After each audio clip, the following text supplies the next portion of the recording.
welcome to this explainer. Okay, today we're going to equip you with the insider knowledge you really need to navigate airports with dignity, ease, and honestly, some serious financial savvy. If you're over 60, the slightly uncomfortable truth about flying is that there are actually numerous perks and protections written directly into airline policies and federal law. The catch? You just have to know exactly how to ask for them. So our goal today is to unpack the data, the policies, and those hidden rights you already possess to make sure your next trip is incredibly smooth. All right, let's dive right into this. Did you know airlines board over 800 million passengers every single year? It's literally this massive, relentless machine moving people across the globe. And frankly, a huge part of its efficiency relies on you simply not knowing your rights. You know the drill. You load your bag onto the belt, smile nicely at the counter, and just quietly hope you never have to ask the right questions. So you might be wondering, why on earth do airlines stay so quiet about benefits that are baked right into the ticket you already bought? Well, it all boils down to this incredibly simple, industry-wide reality. A service announced is a service that costs money. Because they don't advertise these perks, you run the risk of paying unnecessary baggage fees, dealing with actual physical pain from lugging heavy bags across massive terminals, and missing out on comfort that is absolutely rightfully yours. Let's move on to Section 1, Booking and Arriving Upgrades, from home to the curb. Look, booking online definitely doesn't guarantee you the lowest fare. When you use one of those standard comparison sites, the system doesn't know your age, right? So it just spits out standard published fares. Take this crazy story about a retired teacher from Boston. She booked a flight to Miami for $340 online. But 2 days later, she called the airline directly, just happened to mention she was 67 and was quoted $287 for the exact same flight. She saved $53 with a 4-minute phone call, just because those senior codes sit totally hidden in the airline's back-end database. So I really want you to grab a pen and write this down, because this is our very first magic phrase of the explainer. If you just call and ask, hey, do you have a senior discount? You're probably going to get a vague answer. Instead, ask this. Is there a senior fare filed on this route that isn't showing online? Using this exact phrasing hits their system differently and can unlock some real hidden savings. Now, once you actually arrive at the airport, you do not have to navigate that quarter-mile or half-mile terminal completely alone. You can actually get an escort pass for a non-flying companion to walk you right through security. Plus, if you have any physical consideration at all, and I mean even just tired legs or bags that are a little too heavy, you qualify for federally mandated wheelchair assistance. Airports were basically designed assuming everyone is an Olympic sprinter dashing to their gate. You are legally entitled to mobility assistance, and airlines literally cannot say no.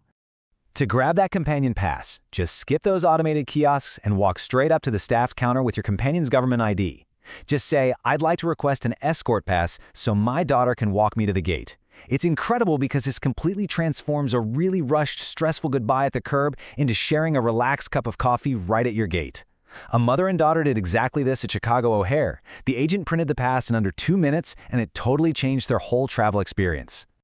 All right, Section 2, Security and Boarding Secrets, Bypassing the Bottleneck. Listen up, if you're 75 or older, you do not have to take off your shoes or your light jacket at security. And no, you don't need to pay that $80 fee for pre-check to do it. It's actually built into the system automatically. But here's the catch. TSA will not ask your age unprompted. There was this 76-year-old passenger in Denver who spent 22 agonizing minutes in secondary screening and missed his connection by just 4 minutes, all simply because neither he nor the officer happened to mention his age. You absolutely have to advocate for yourself before the process starts. Before you even unload your bag onto the belt, use this phrase. I'm 76 years old. I understand I qualify for modified senior screening. Bam! That instantly shifts the entire process. Oh, and by the way, if you're under 75 but you still need a hand, you can call the totally free TSA Cares line 72 hours before your flight to arrange personalized support right through the checkpoint. And this brilliantly illustrates how simple self-identification can be your absolute best tool. Pre-boarding is a federally protected, self-identifying sentence. It isn't some elite status that requires a wheelchair, a special lanyard, or a note from your doctor. By walking up to the gate agent in that quiet 5 to 10 minute window before all the chaotic announcements start and saying, I need a little extra time to board, I'd like to pre-board please, you completely bypass standing in that agonizing Zone 4 wait while all the overhead bins fill up. Moving right along to Section 3, In-Flight Comfort and Baggage, Saving Money and Your Back. Okay, so on full-service international flights, airlines load complimentary special meals.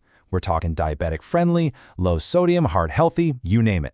Not only do these really aid your health, but because special meals always come off the cart first, requesting one guarantees you get fed a solid 20 minutes before the rest of the cabin. And honestly, it's usually with food that actually tastes like real food.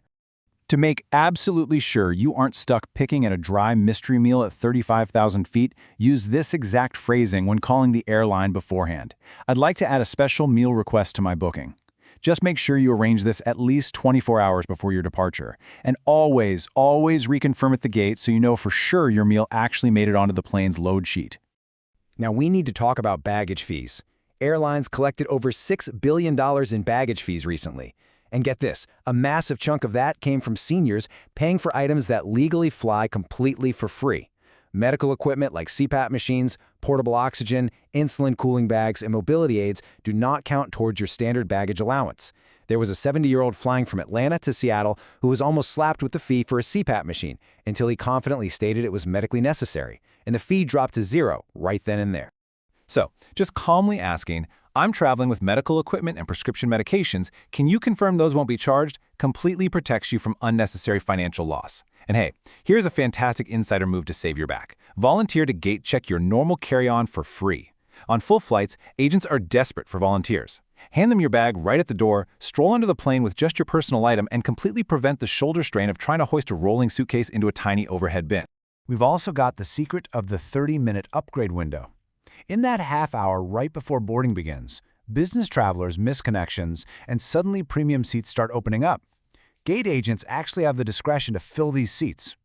A 68-year-old retiree managed to move from a cramped middle seat all the way back in row 37 right up to an extra legroom aisle seat in row 11 simply by timing her request perfectly. Look, gate agents deal with frustrated, angry people practically all day long. So if you wait for that uncrowded 20 to 30-minute window before boarding kicks off, and you use this polite magic phrase with a legitimate comfort concern, like a bad knee or a sore back, they genuinely want to help you out. You're asking for something that is already sitting there empty. And considering how fast airplane seats seem to be shrinking these days, every single extra inch of legroom really counts. Which brings us to Section 4, the ultimate trump cards, when things go wrong. So imagine this. A retired couple from Phoenix sat through a brutal 5-hour mechanical delay and an eventual cancellation.